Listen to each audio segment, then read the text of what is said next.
దాని మీద కామెంట్ చేసుకోలేదు. కానీ నేనేమంటున్నా అంటే నేను ఓడిపోయినా కూడా గెలిచినా కూడా పదవి ఉన్నా కూడా లేకున్నా కూడా నేను పార్టీ కోసం పనిచేసిన. నేను గత లాస్ట్ 5 years నుంచి నేను ఇప్పుడు మీ ద్వారా నేను వ్యూవర్స్ చెప్తాను. లాస్ట్ 5 years నుంచి నేను ఎమ్మెల్యేగా ఓడిపోయిన తర్వాత ఎమ్మెల్సీగానే ఓడిపోయిన తర్వాత ఈ రోజు వరకు నాకు పదవి లేదు. నేను అడగలే కూడా. కొత్త వాళ్ళు మీ ఇచ్చిన నీ సాక్రిఫైస్ దాన్ని అడిగి నాకు చెప్పినావు. చాలామంది బయట వాళ్ళు ఇచ్చినారు వాళ్ళకి ఇద్దాం రామచంద్ర అన్నారు. సరే మంచిది. అప్పుడు వివేక్ వచ్చారు వాళ్ళకి ఇచ్చాం. కోమటి రాజగోపాల్ రెడ్డి ఆయనకి ఇచ్చాం నేషనల్ ఎగ్జిక్యూటివ్. ఈటల రాజేంద్ర గారు వచ్చారు వారికి నేషనల్ ఎగ్జిక్యూటివ్ ఇచ్చాం. దాని తర్వాత గరికపాటి మోహన్ రావు గారు వచ్చారు వారికి నేషనల్ ఎగ్జిక్యూటివ్ ఇచ్చాం. మీరు ఇట్లా బయట అందరికి మేము నేషనల్ ఎగ్జిక్యూటివ్ ఇచ్చినాం. మేము తీసుకోలేదు.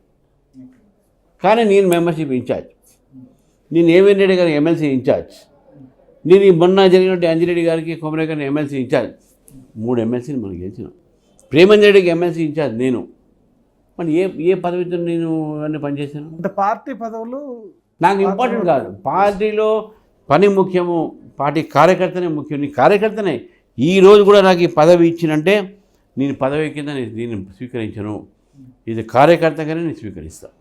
అయితే దీని గురించి ఇప్పుడు చాలామంది ఎంపీలు పోటీ పడ్డారు మొన్న గెలిచిన 8 మందిలో. సో దాదాపు అందరూ కూడా ఎక్స్పెక్ట్ చేశారు. రాకపోవడంతో కొంత వాళ్ళలో డిసప్పాయింట్మెంట్ కనిపిస్తుంది. ఎట్లా వాళ్ళని కలుపుకొని వెళ్తారు?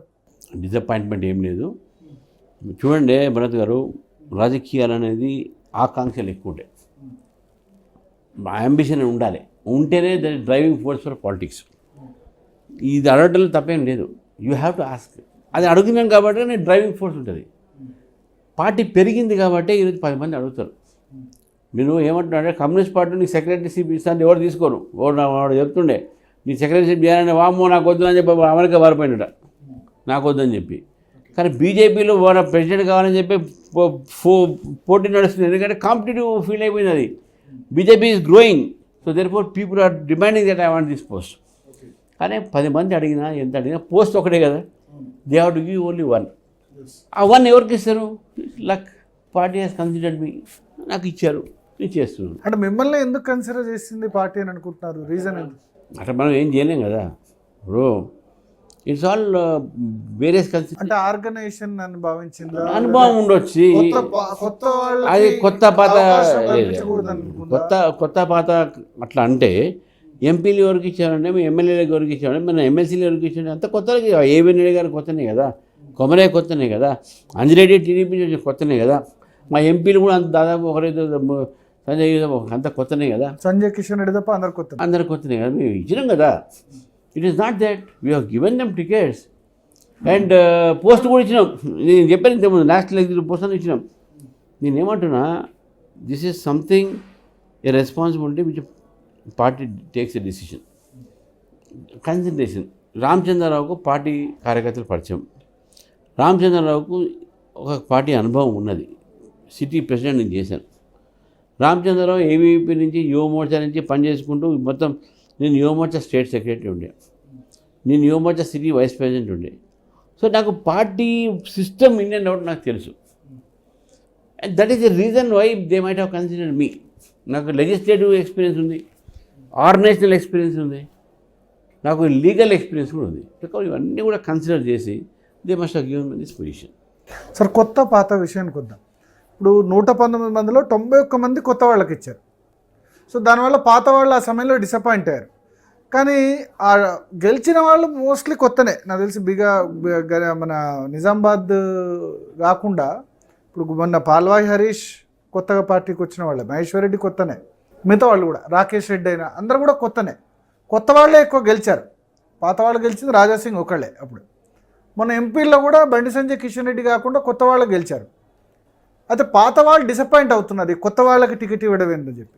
ఎట్ ది సేమ్ టైం కొత్తగా పార్టీలో జాయిన్ అయిన వాళ్ళు ఇక్కడ మమ్మల్ని ఉంచుకోరు, ఈ పార్టీ అంటే ఓన్లీ సంఘ్ నేపథ్యం ఉండాలి, బయట నుంచి వచ్చిన వాళ్ళకి ఇక్కడ ప్రయారిటీ ఉండదు అని కొత్త వాళ్ళు ఫీల్ అవుతున్నారు.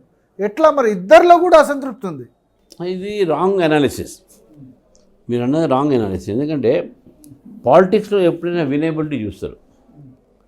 రామచంద్రన్ ఎంత గ్రేట్ అయినా కావచ్చు, ఎంత మంచిగా కావచ్చు, ఆ ఏరియాలో వినేబిలిటీ ఉందా, ఓట్ పులింగ్ పవర్ ఉందా? లేదు. మేము కొత్త వాళ్ళకని కాదు, అక్కడ వినేబిలిటీ పవర్ చూసి ఇచ్చినాం. అవతల తట్టుకునే వాళ్ళని చూసి ఇచ్చినాం. అది మేము మా క్రైటీరియా, నాట్ కొత్త పాత కాదు. అక్కడ తర్వాత ఇంకోటి చెప్తాను, 1956 నుంచి ఈ రోజు వరకు మీరు సీనియర్ జర్నలిస్ట్, ఇక మీకు అన్ని అనాలిసిస్ తెలుసు. 1956 నుంచి ఈ ఉమ్మడి రాష్ట్రంలో, తర్వాత ఈ రాష్ట్రంలో ఎంతమంది బీజేపీ ఎమ్మెల్యేలు ఎంపీలు గెలిచారు అంటే నాకు గుర్తున్న వరకు 15 కన్నా ఎక్కువ మంది లేరు. టీడీపీ అలయన్స్లో అప్పుడు 8 మంది ఎందుకు గెలిచినాం, తర్వాత మళ్ళీ ఇండివిజువల్గా 4 గెలిచినాం. అది మన అవే వాళ్ళే రిపీట్. 99లో హైయెస్ట్ అనుకుంటా 11 మంది టీడీపీ అలయన్స్లో ఉమ్మడి రాష్ట్రంలో. ఇవన్నీ మీరు మొత్తం కలిపితే కూడా 15-20 కన్నా లేదు, ఎక్కువ లేరు. ఆ 20లో నేను ఒక్కడ ఉన్నా. ఇప్పుడు ఎందుకు గెలుస్తున్నానంటే పార్టీ పెరిగింది కాబట్టి బీజేపీలో అందరూ వస్తున్నారు. లేదు మా దగ్గరికి ఎందుకు వస్తారండి? అండ్ మేము కూడా ఆహ్వానిస్తున్నాం, రాండే మా దగ్గర రాండే, మనం కలిసి ఈ యొక్క ప్రభుత్వాన్ని ఏర్పాటు చేసాం. సో ఇది అనాలిసిస్, ఇది కరెక్ట్ అనాలిసిస్. వాళ్ళే గెలుస్తారు, వీళ్ళు గెలవరు, పార్టీలో కొత్త వాళ్ళు వస్తే ఎంపీ ఎమ్మెల్యే ఎక్కడి వరకే ఆగిపోతుంది. వాళ్ళు పార్టీ అధ్యక్షుడు లేకపోతే ఇంకా పెద్ద స్థానం ఆశించకూడదు, పార్టీ కంట్రోల్ ఆశించకూడదు, అంతే. వాళ్ళ ఒక లిమిట్ వరకే పెడతారు. పాత వాళ్ళ చేతిలోనే పార్టీ ఉంటుంది, ఒక 3-4 చేతిలోనే మొత్తం పార్టీ అఫైర్స్ నడవాలి. ఇది నేను కాదు, అదొక పార్టీ నుంచి బయటకు వెళ్ళిన వాళ్ళు చేస్తున్న విమర్శ.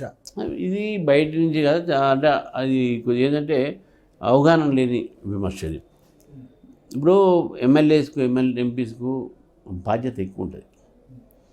మీరు అంటే జస్ట్ ఒక ఎగ్జాంపుల్ చెప్తానండి, ఇది నేను ఏదో ఆ డిసిషన్ ఇది కావాలని తీసుకుంది, కానీ మోదీ గారి ప్రభుత్వంలో majority of the ministries are from Rajya Sabha. Jaishankar అయితేంది, నిర్మలా సీతారామన్ అయితేంది, పీయూష్ నేను తీసుకున్నాను, మన పీయూష్ గోయల్ బహుశా పోటీ చేసినట్టు. So whatever it may be, Rajya Sabha వరకు వాళ్ళకు they are not accountable to the constituency వాళ్ళ పీపుల్. బట్ లోక్సభ కానీ ఎమ్మెల్యేస్ కానీ వాళ్ళకి ఏంటంటే they are accountable to their people. So దాంతో ఏమవుతుందంటే, నువ్వు లోక్సభ నుంచి ఎక్కువ మందికి మినిస్ట్రీ ఇస్తే they will be more like ministry work చేస్తారు, కాన్స్టిట్యున్సీని నెగ్లెక్ట్ చేస్తారు. So that is the reason why MLA MP గెలిచిన తర్వాత వాళ్ళ కాన్స్టిట్యున్సీల డెవలప్మెంట్ కోసం, వాళ్ళ కాన్స్టిట్యున్సీ పీపుల్కి అవైలబిలిటీ కోసం వాళ్లకు అక్కడ ఉండాల్సిన అవసరం ఉంటుంది కాబట్టి కొంత కన్సిడరేషన్లో ఇది చేశారు.